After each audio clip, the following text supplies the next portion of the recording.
So the first thing we're going to talk about now is the SomerVision values. The values the 2030 committee worked pretty hard on the value statements, which you can see in the original 2030 document.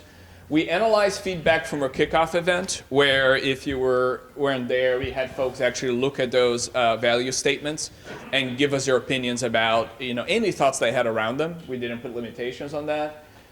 We heard that celebrating diversity, which was one of the sort of action phrases in the value, didn't feel quite right in today's context. So that was the one statement we modified a little bit. And then the other changes were really to respond to people's comments that some of the statements were a little bit hard to read. So we tried to make them a little bit more readable without really changing anything about what they were saying.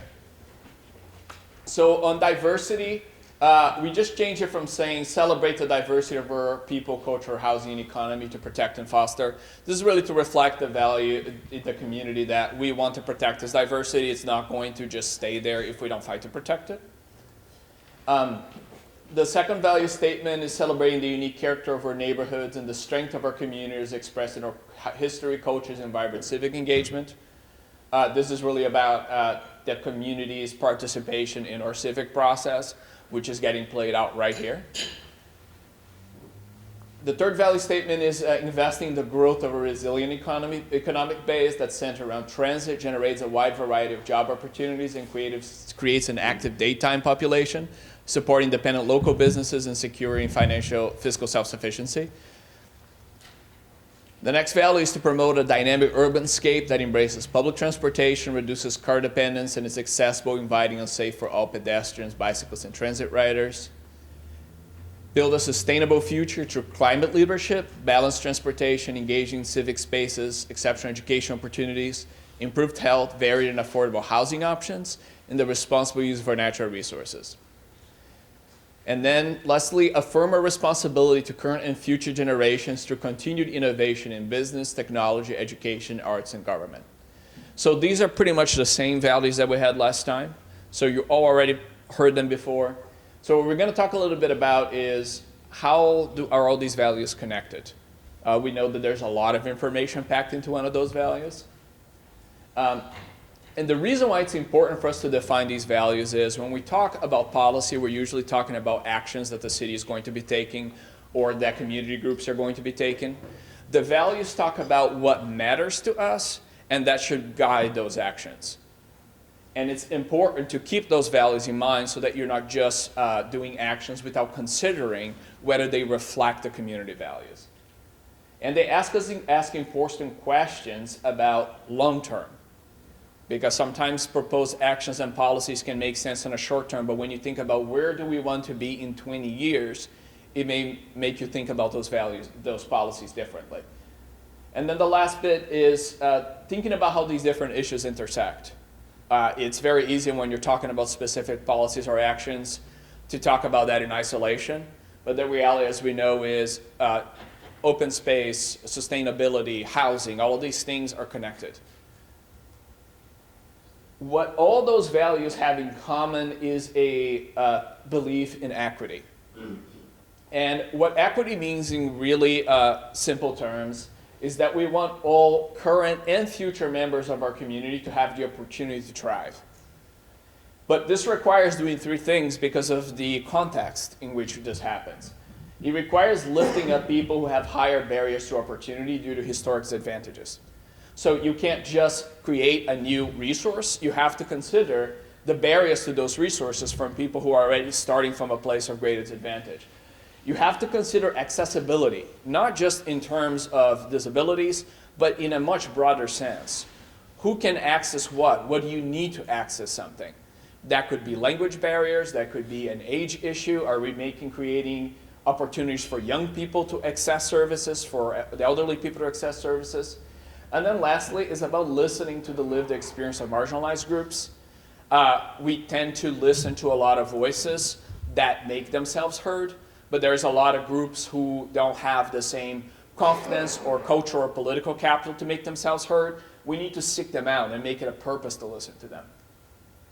So this brings us to two questions that we want to consider when we talk about equity. Any policy that you're looking at think about other groups, groups that you don't belong to. How does it impact them differently? The second question is, what are the unintended consequences that may harm certain groups? And this graphic here is, of course, a very simplified version of the concept. But when you think about equality versus equity, it's the idea that if you create a resource and you just say, hey, everyone, here's a resource everyone can use, and you don't consider who might be able to use it versus who might not be able to use it, who might have a harder time using it, you have a perceived sense of equality, but you have a large part of the population who just isn't going to be able to access that resource at all. So if you think about something as simple as, highways versus mass transit, who can drive cars and who can't, right? If you're a person who can drive a car, maybe you don't think about the people who can't, And if you're thinking about unintended consequences, what happens to the people who live near the highways, right? With the increased rate of traffic and what happens with pollution. So these are all issues that we're all used to thinking about in this room. I'm sure this is not brand new to anyone, but it's just something for us to revisit, think back again as we start this process. What's underlying a lot of the issues around equity, even from well-meaning individuals, are two really simple psychological sort of fallacies that we all tend to fall into. And these are unconscious. So these are not an accusation. Everybody does these things. So, and of course, this is a much more complex topic than this one slide can show. So this is really to just kind of introduce us to this. I welcome anyone who's more interested in this to look into it more. But a lot of what happens is that you have a lot of information around you every day. You are walking around the city, you're working, you're taking care of your family. You have a lot of things that you need to get done. And so naturally, you're going to be paying attention to the things that influence your life directly. And you have to make an effort to notice things that don't impact you directly. Your tendency, just because you're trying to be efficient about how you sort your information, is to focus. So you're going to unconsciously pay attention to information that reinforces your existing beliefs, because that's just easier than having to revise them.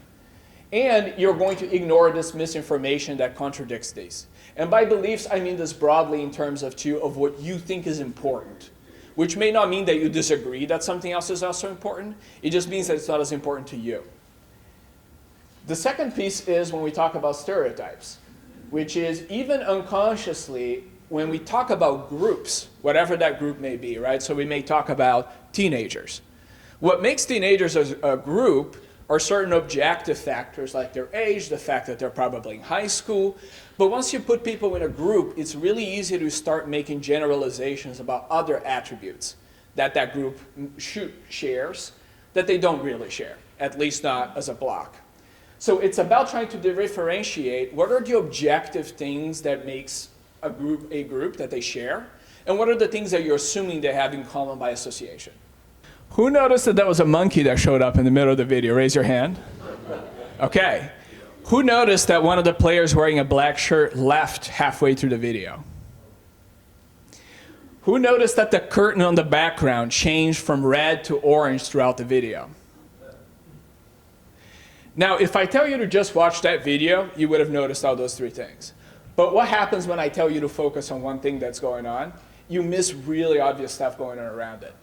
And the reason for seeing this video is that we think we don't do this, but we all do it, right? And the way that it impacts policy is does this, but in a much more complex level.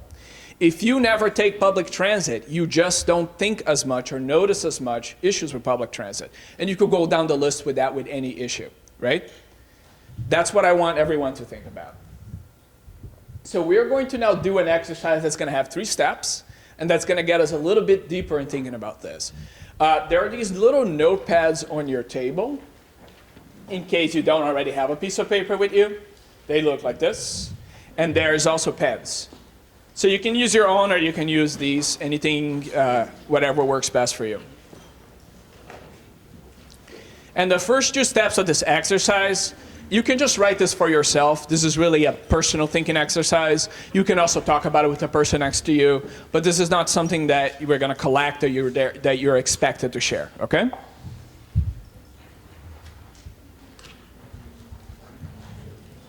So take 2 minutes to do the first one.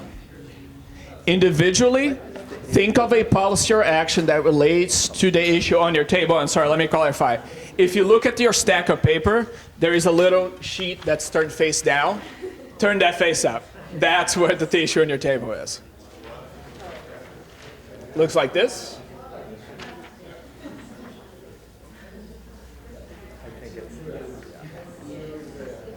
Did everyone find theirs? Okay. So you're going to look at that issue and you're going to think of a policy or action that relates to it that would personally benefit you, something you would like the city to do. And then you're just going to write that down.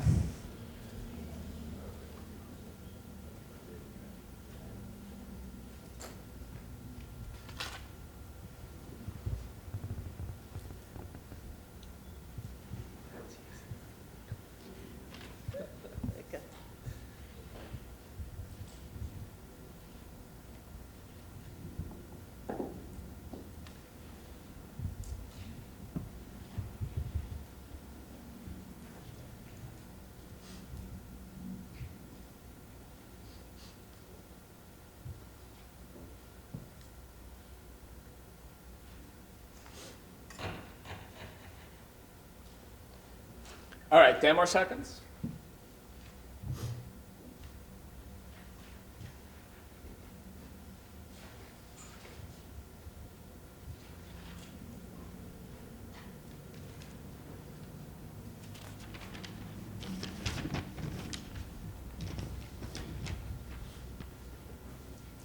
Okay, so now we're going to go to step 2. This is also something you write personally, but if you'd like to chat with the person next to you, feel free. You're going to think about that action, and you're going to consider a group or groups that you do not belong to. And in that context, you're going to ask yourself questions like, what group would benefit less or not benefit at all from the thing that you proposed? What group could be harmed directly or indirectly by it? What group might need to give up a policy that's important to them to fund yours? Be self-critical. Think about these things. And one note that I'll make here, and that reflects back to your stereotypes and assumptions, the challenge here is put yourself in other people's shoes, but do it in a way that's objective. The way you do that is you think back to conversations you've had, right? You live in a diverse community. Some of you have kids. Some of you may have a husband or wife. You have friends. You have neighbors. What have you heard from people who belong to different groups? What have you researched? What have you studied? So do this, but base it on knowledge that you have. And there will be some gaps there, but do your best. Not based on stereotypes or assumptions.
potentially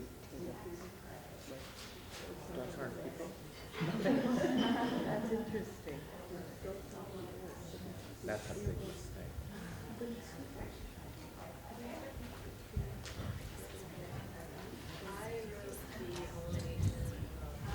Yeah.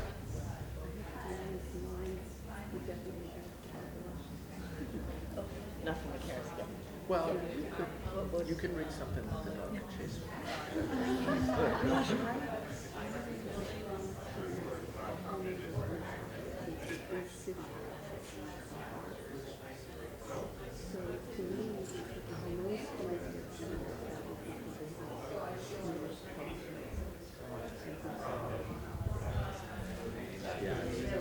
know, that was it. Prioritize commercial development approvals. That was prioritize approvals of commercial projects and then use them commercial development. And then groups that would suffer, I think,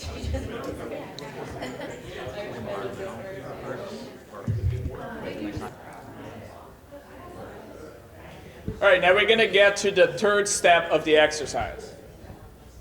There is a large sheet of paper on your table and some markers. Feel free to either assign someone to write, and yeah, they're a little sticky.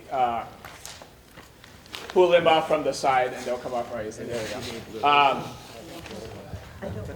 If you want to assign someone to write, or if you want to pass them around, up to you. These we will be sharing them. Now here's what we want to do in this exercise. When we talk about equity, one of the big challenges is figuring out how do we measure success. How do we know that we're doing well so we can keep track of it? Yes? I'm really sorry to interrupt. We're having trouble hearing you in the back. Sure. The mic on? This is for the recording. I'll speak up a little bit. Thank you. Come closer.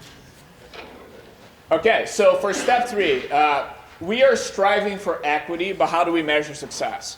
Now, we already have some things in place on how we do this, but one of the questions that are really difficult to answer as we look at it is, are we doing a good enough job at tracking equity? So what we really want here is a brainstorm. What this means is there are no bad ideas. Any data that you think of, maybe we should be measuring this in relation to the issue on your table. Maybe we should be surveying. Maybe we should be counting. Maybe we should be collecting data in any way. Interviewing people. Any ideas you have in regards to your issue. If you're going to answer the question, how would we measure in a consistent way how well we're doing with this? And then write it down on your big piece of paper. Is there any relation to the first two exercises? Yes. Count the number of people who passed and any policy, right? For the people coming demographic profile, and compare that to the demographics around there. So should we just have All right, everybody, we're going to I'm going to ask you to focus your attention back on the presentation, please.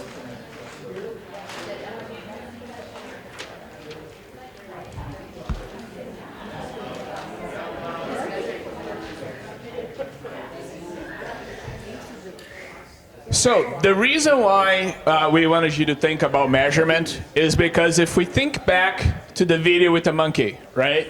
What are you paying attention to? That focus and what ends up happening as a result of that focus can be institutionalized through measurement. When you don't measure something, you often don't pay attention to it, even though you should.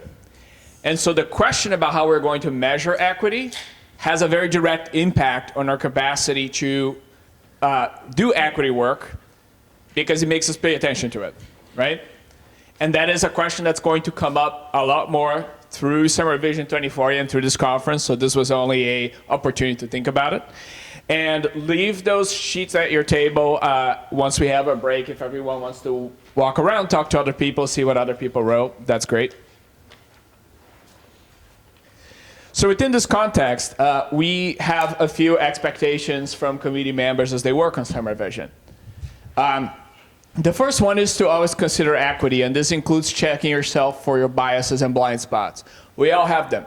That's not an accusation. Everyone here has them. Secondly, go beyond just considering the point of views of other groups based on what you know, which was what this exercise was about, and seek them out and ask questions. So one of the things I assume you encountered during that exercise is when you were thinking about what does another group, how would another group experience this? And you had some answers, but not all of them, right? So if you notice some blind spots there, that's a great opportunity as you work on this to see if you can seek out some people who belong to that group and actually ask them directly. When you think about equity work and do it in a way that isn't about stereotyping people, there's two basic sources of information. Data that's collected in an accurate way, and lived experience. People who've actually lived the experience of being part of that group and living with the city. That's the second piece of information that's going to give you objective things to consider. Lastly, it's about considering the interests of the whole community. And this refers back to everything we've talked about so far. It's very easy to get really focused on that thing that you care a lot about. So do that mental exercise, challenge yourself as you propose things once you are in your work groups. How does this impact everybody else?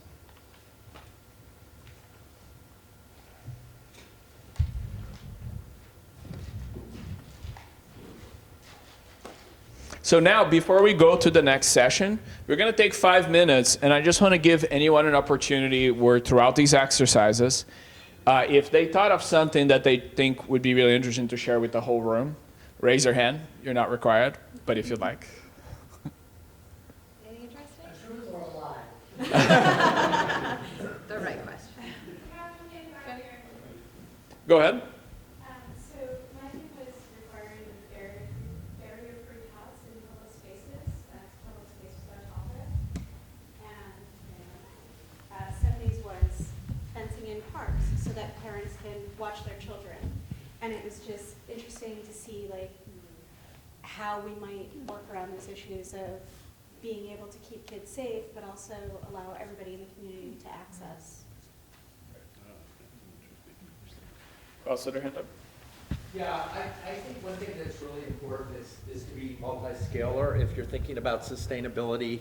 And so I want to urge that we not think of Somerville as an isolated single unit for planning, but that we understand smaller and larger spatial and temporal data.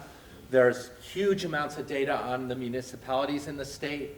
Very few people actually look at that compared to our community and think about what you could learn from other communities.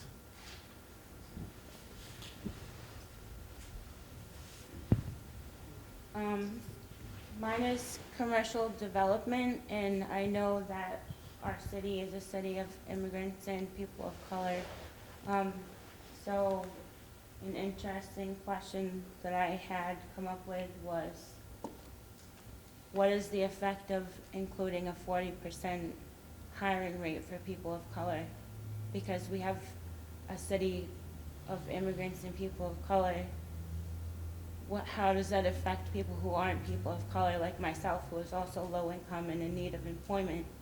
I don't have the 40% inclusion because of the color of my skin. And I think that this is something that is not thought of, and it affects me. So I think for commercial development, it has to do with jobs, hiring practices, make sure that it's equal opportunity, because 40% inclusion is literally a guarantee because of the color of your skin, which is what we fought against.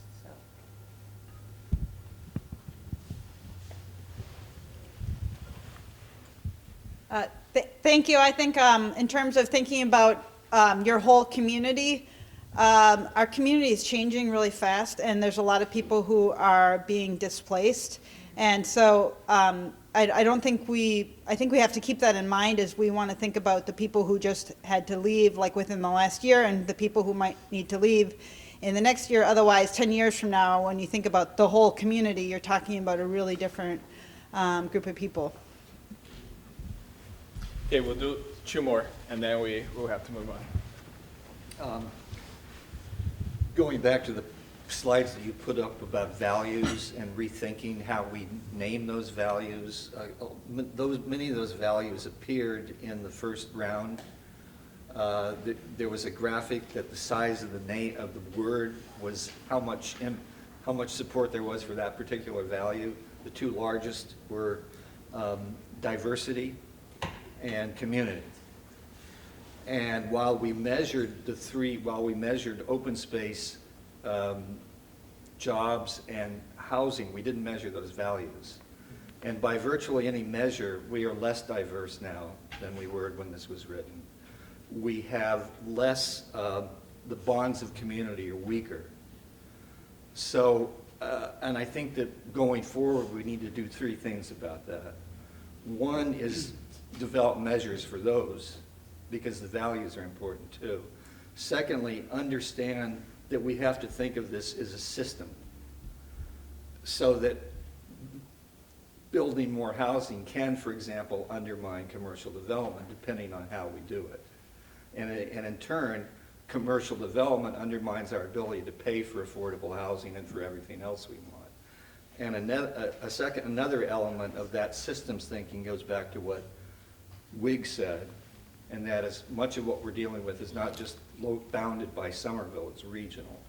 So the housing market that we're fighting to try and preserve affordability in is regional. And the third thing is, I can't remember. Just like the former governor of Texas.